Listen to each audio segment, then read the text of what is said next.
I'm not sure if I've had any sound on there actually. I might need to start again.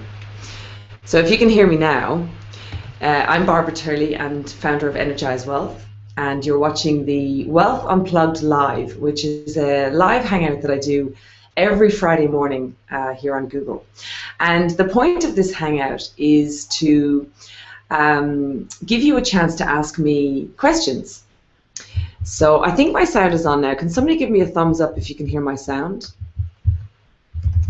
Just checking the sound. Okay, we're on. Yeah, so I've started again. Okay, so my trusty assistant has told me that we're live now. So every Friday we do these hangouts because I want to give you a chance to ask me some questions and come and hang out with me and just ask me any questions you like on this Wealth Unplugged live hangout. So the last few weeks we've been doing the Wealth Unplugged series, which is a series of 10 wealth blocks of women is what we've been talking about. And I've identified the 10 major wealth blocks that women go through. And I've discovered these because a few months ago I did a survey. I have lots of women out there, some of my friends and some of you women out there that are watching today. And I asked you, what are your major blocks when it comes to money, investing, wealth, business, things like that, and how do you feel about it? And the feedback I got was amazing, and actually a lot of similarities with a lot of the things that you were saying. So from that, I was able to develop this 10 major wealth blocks that women go through when it comes to money, wealth, business, and investing. So today we're going to talk about wealth block number 7, which is the wealth block of confusing a rich lifestyle with being truly wealthy, because those are two really, really different things. And it's really important to know the difference between them to make sure that you're going the right path and not the wrong path. So before we kick off, if you want to ask any questions, the best thing to do is to, as the question pops into your mind, put it into the chat roll straight away. And then at the end, I will address questions. But if you wait until the end, you might forget the question that you want to ask. So don't be shy and just pop your question into the chat roll and I'll deal with it then at the end. So basically the last few weeks we've talked about everything from embarrassment and shame about money to the I'm not into money wealth block, to the I'm no good with money and I'm afraid of money. So these are all the things that we've been talking about over the last few weeks. So today, talking about confusing a rich lifestyle with true wealth. This is a problem that is happening the world over. We are spending, particularly women, we are spending our lifetimes spending money on things that make us feel rich, make us look rich, but actually stop us from being truly rich and truly wealthy in the long term. Now, we've all done it. We're spending money on clothes and cars and houses and all these things. And, the issue is that you start out in life, you get a job, you make some money, then you get a promotion and you get more money and you earn more money. And what starts to happen is that our lifestyle, we go through a thing called lifestyle inflation. You get your first car when you get your first job or whatever, and you have some money. And then before you know it, you get a pay rise. And then you've ditched that car and you bought a new car.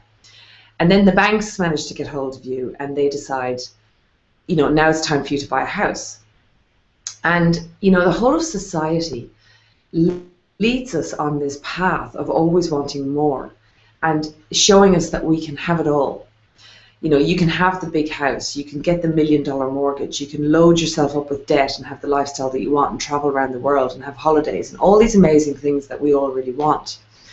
Now, while there's nothing wrong with that, and we all want to live a beautiful life, so I'm not saying there's no deprivation here. It's more just saying that, we go on this lifestyle inflation thing where as we earn more money, our lifestyle gets more expensive.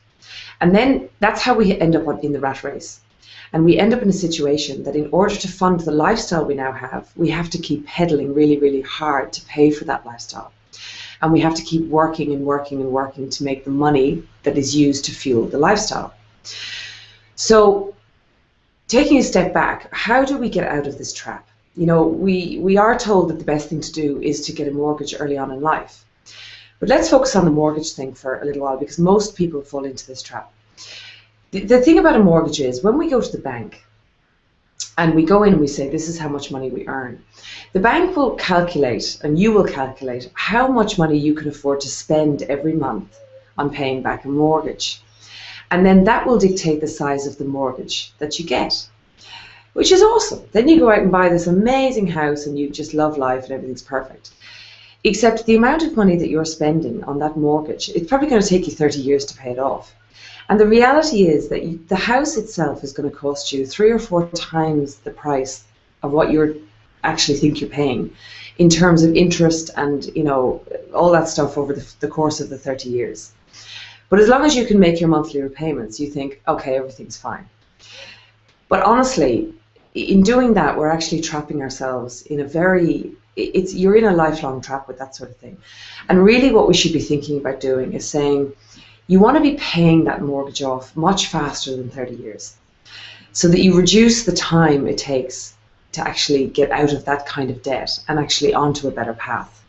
So always look at not just the amount you can pay every month, but what the cost of that is going to cost you over 30 years. And actually, if you buy something a little bit less expensive now, can you pay it off faster, and can you afford to pay more off every month, or buy a smaller thing that the monthly repayments will actually be covering the mortgage more than what the bank requires. The reason I'm saying this is because I've talked about this before. The 3 ways to make money are: you can make money, you can work to make money, your business can work to make money, and or your money can work to make money. So if you want to be truly wealthy and to have all the trappings of a rich life, but also financial security and financial freedom. So by financial freedom, I mean that you no longer are having to personally work for money. You've got money working for you, and you've got maybe a business working for you. If you don't have a business working for you, that's fine. You can still get money working for you. So what this involves, what I'm saying is that in order to get to this place, it doesn't actually take that long, but it does take a few years initially of avoiding the instant gratification hole. Now, if you're currently in your 20s, I want to tell you that you are in a very, very unique position in that you have time on your side. And if you start thinking about this now, and maybe just being a bit more wary of how you spend your money right now, then by the time you're in your 30s, you can really, really be very financially free, and you can have money working for you. And if you have a business, that is even more so. You can be actually very, very wealthy within 10 years. If you're in your 30s, 40s, 50s, don't worry. The past is the past. Whatever you've done now. But the time to start thinking about this is now, and to start moving forward. So I'll tell you a little story just on this. So a few years ago, it's probably 7 years ago now, I made a decision to buy into, I realized that I was on this lifestyle path. And I was, spending all my money basically. So, I was in that vicious cycle of earning and spending, which loads of people are in.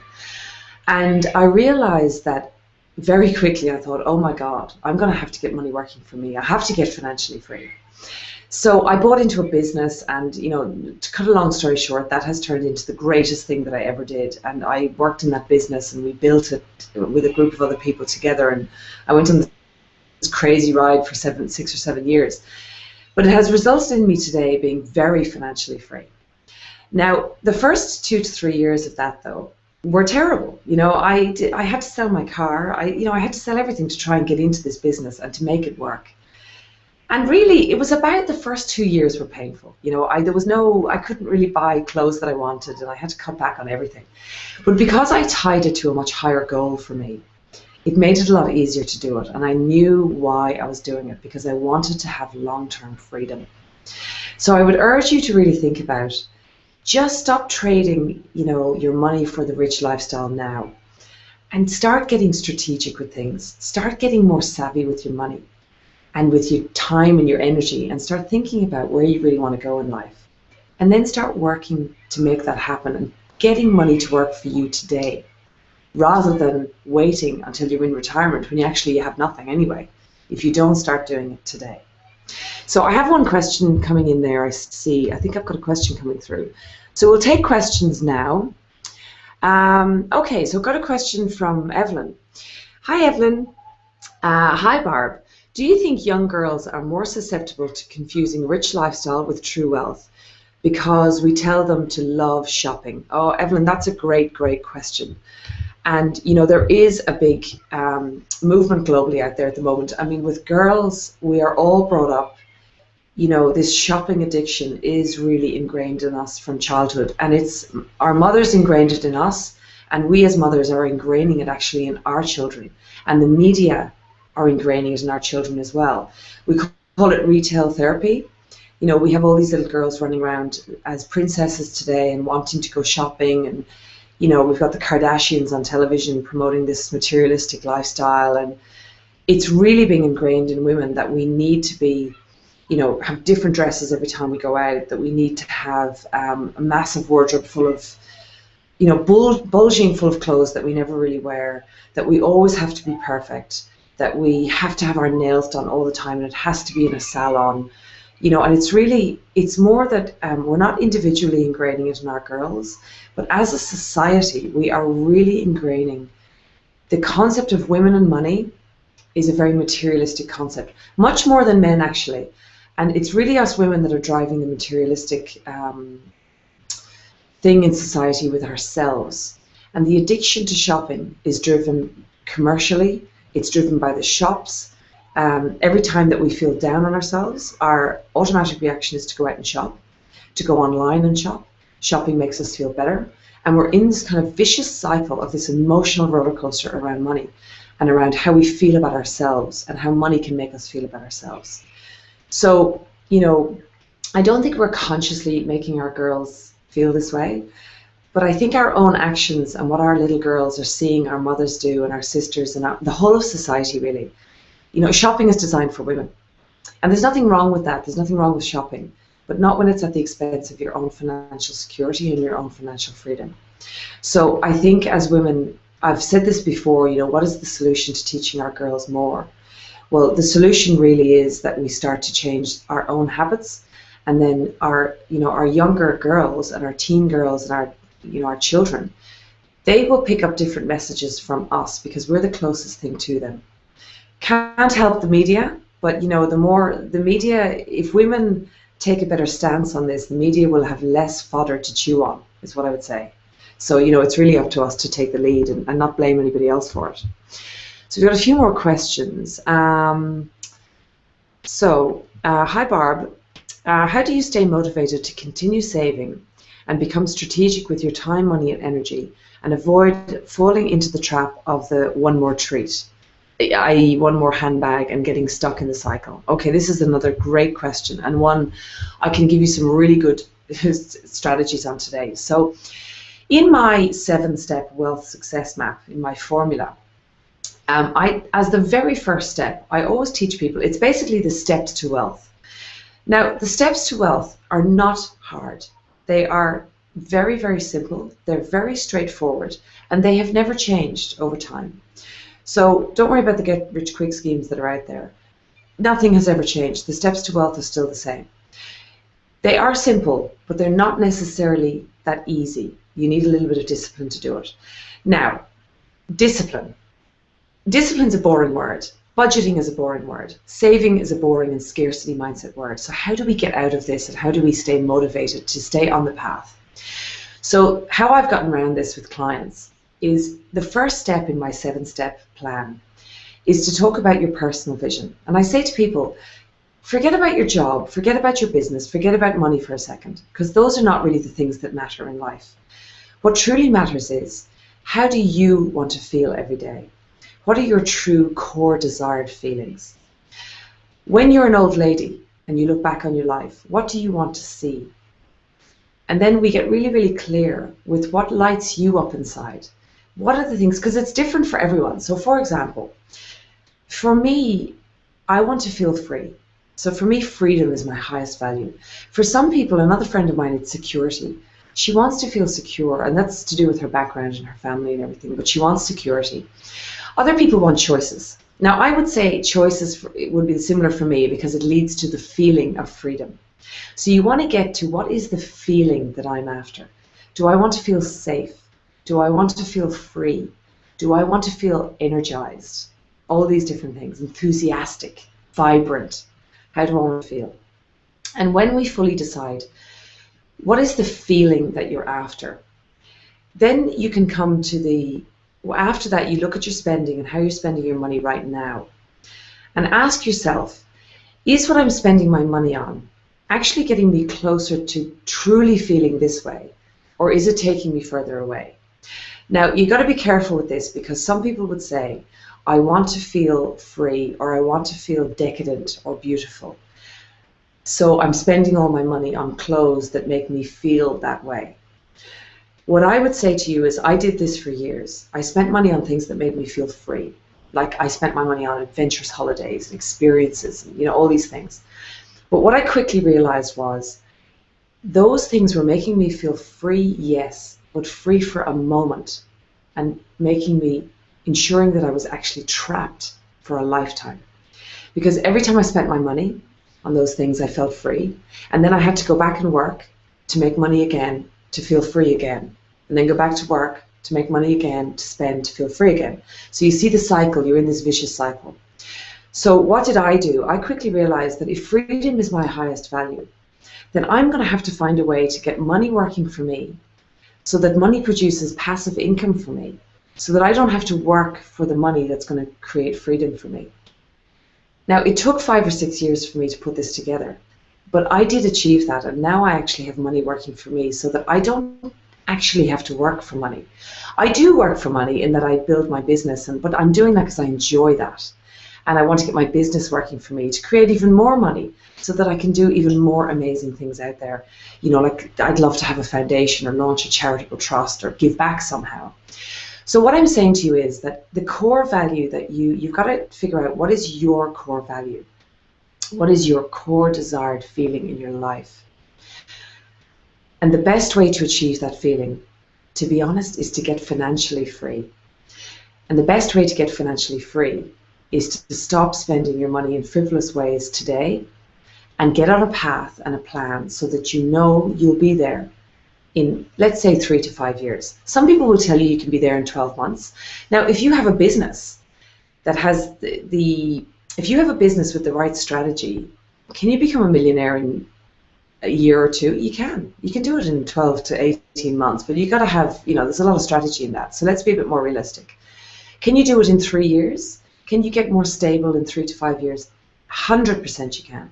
So it's about, those are the things that keep you on track today, and just getting rid of the emotional roller coaster is what I would say.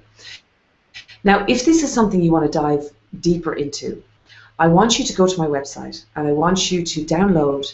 I've got a free video training series on this, and it's 7 videos that takes you through all the steps to doing this and how to do it.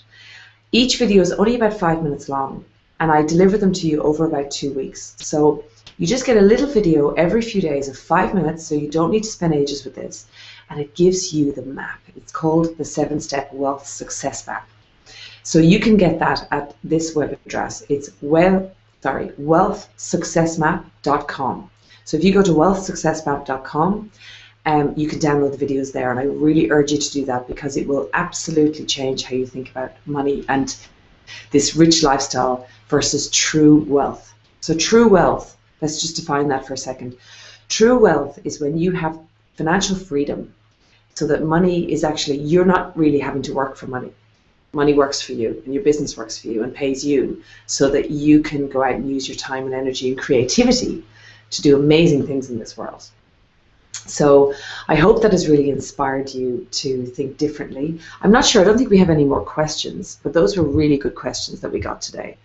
One more question. We do. So, hi Barb, do you have one piece of advice for a 20-year-old who wants to become truly wealthy? Yes, the key piece of advice, you have time on your side.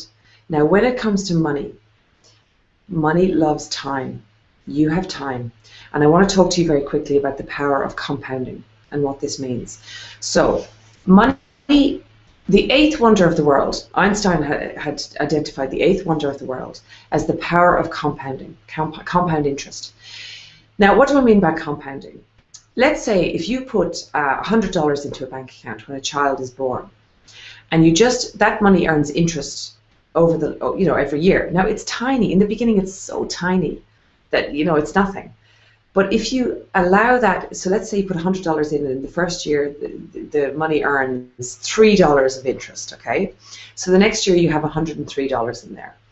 And then that year you earn interest. Let's say there's 5% interest or something. You earn 5% interest. But this year you're earning it on $103, not $100.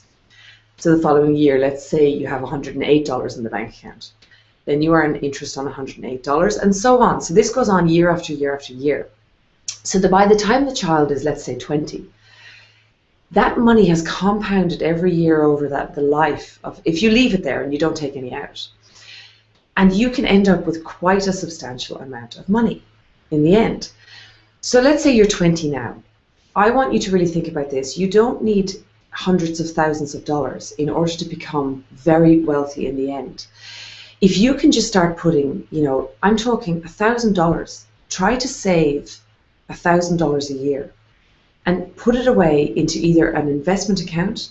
You could put it in a high interest savings account, but try and put it in one you can't touch so that you get the power of compounding interest over the course of the life of that money. And every year, try and save $1,000 and watch that money grow over time. And in the beginning, it looks really small and you think it's not doing anything.